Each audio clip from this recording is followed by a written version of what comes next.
അറബിക്കടലിന്റെ ശാന്തമായ തിരമാലകൾക്കിടയിൽ നിന്ന് പെട്ടെന്നുയർന്ന വെടിയൊച്ചകൾ പാകിസ്ഥാന്റെ പ്രതിരോധ ഭൂപടത്തിൽ പുതിയൊരു യുദ്ധമുഖത്തിന്റെ തുടക്കമാണ് കുറിച്ചിരിക്കുന്നത്. പതിറ്റാണ്ടുകളായി ബലൂചിസ്ഥാനിലെ മലനിരകളിലും കല്ലുപാകിയ പാതകളിലും ഒളിപ്പോര് നടത്തിയിരുന്ന വിമതർ ഇപ്പോൾ കടലിലേക്കും തങ്ങളുടെ ആക്രമണ പരിധി വ്യാപിച്ചിരിക്കുന്നു എന്നത് ലോകരാജ്യങ്ങളെയും സുരക്ഷാ വിദഗ്ധരെയും ഒരുപോലെ ഞെട്ടിക്കുന്ന വാർത്തയാണ്. പാകിസ്ഥാൻ ഇറാൻ അതിർത്തിക്കടുത്തുള്ള കടൽ മേഖലയിൽ പാകിസ്ഥാൻ കോസ്റ്റ് ഗാർഡിന്റെ പെട്രോൾ ബോട്ടിന് നേരെ നടന്ന ആക്രമണത്തിൽ 3 സൈനികർ കൊല്ലപ്പെട്ടത് കേവലം ഒരു ആക്രമി സംഘത്തിന്റെ നീക്കമായല്ല, മറിച്ച് ദീർഘകാലം നീണ്ടുനിൽക്കാവുന്ന ഒരു തന്ത്രപരമായ മാറ്റത്തിന്റെ വിളംബരമായാണ് വിലയിരുത്തപ്പെടുന്നത്.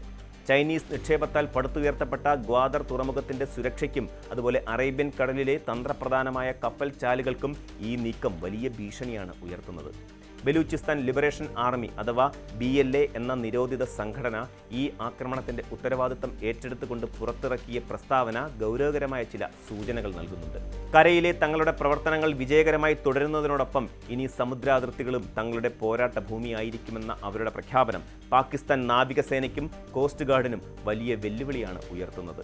ഇതിനു മുമ്പ് ബലൂചിസ്ഥാനിലെ വിമതർ പ്രധാനമായും ചൈനീസ് നിർമ്മാണ പദ്ധതികൾ, പാകിസ്ഥാൻ സൈനിക പോസ്റ്റുകൾ, ഹൈവേകൾ എന്നിവയായിരുന്നു ലക്ഷ്യമിട്ടിരുന്നത്.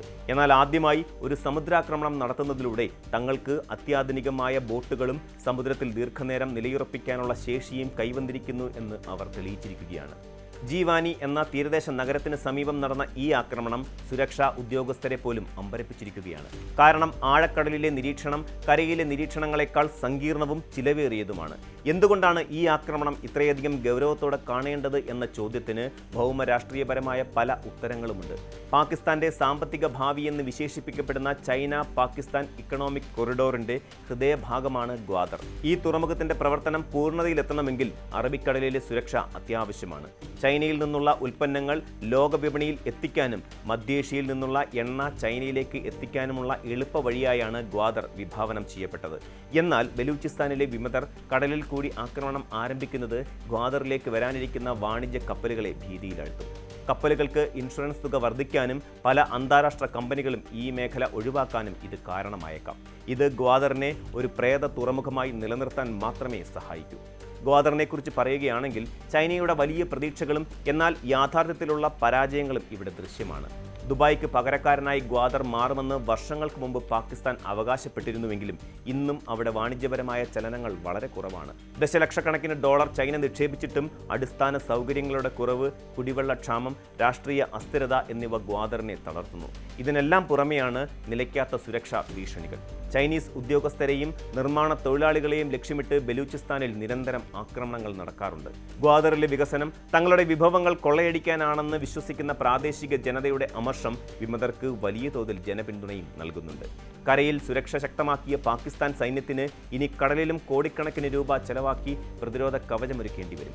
ഈ സംഘർഷങ്ങളുടെ പശ്ചാത്തലത്തിൽ തൊട്ടപ്പുറത്തുള്ള ഇറാന്റെ ചബഹാർ തുറമുഖത്തെക്കുറിച്ച് പരാമർശിക്കാതിരിക്കാനും നമുക്കാവില്ല. ഗ്വാദറിൽ നിന്ന് വെറും 70 കിലോമീറ്റർ മാത്രം അകലെയുള്ള ചബഹാർ ഇന്ത്യയുടെ സഹായത്തോടെയാണ് വികസിപ്പിക്കുന്നത്.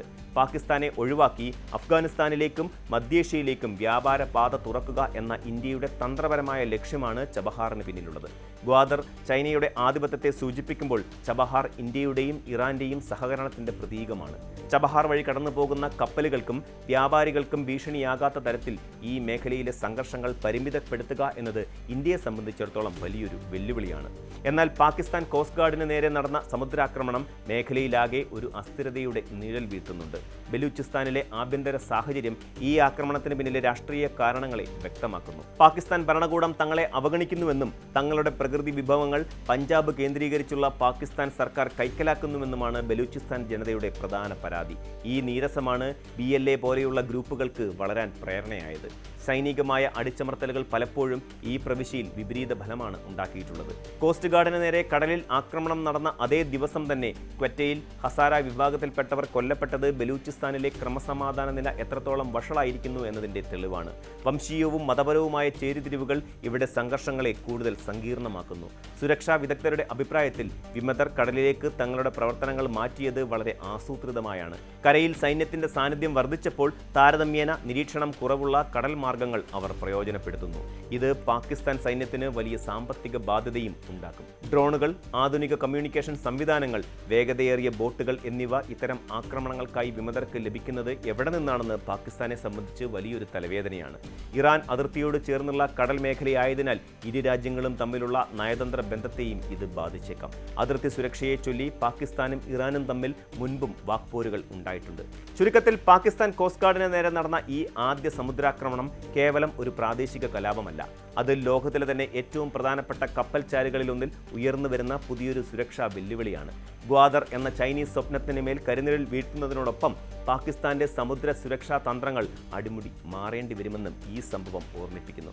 അറബിക്കടലിലെ ഈ പുതിയ യുദ്ധമുഖം ദക്ഷിണേഷ്യയിലെ ഭൗമരാഷ്ട്രീയ സമവാക്യങ്ങളെ എങ്ങനെ മാറ്റിമറിക്കുമെന്ന് വരും ദിവസങ്ങളിൽ ലോകം ഉറ്റുനോക്കുകയാണ്. ബലൂചിസ്ഥാൻ എന്ന അഗ്നിപർവ്വതം കരയിൽ നിന്ന് കടലിലേക്കും പടർന്നിരിക്കുന്നു എന്നത് ഭയാനകമായ ഒരു യാഥാർത്ഥ്യമാണ്.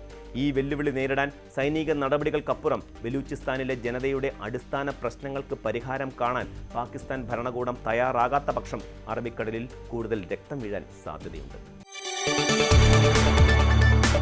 കൂടുതൽ വാർത്തകൾക്ക് news 18 Keralam YouTube channel subscribe ചെയ്യുക.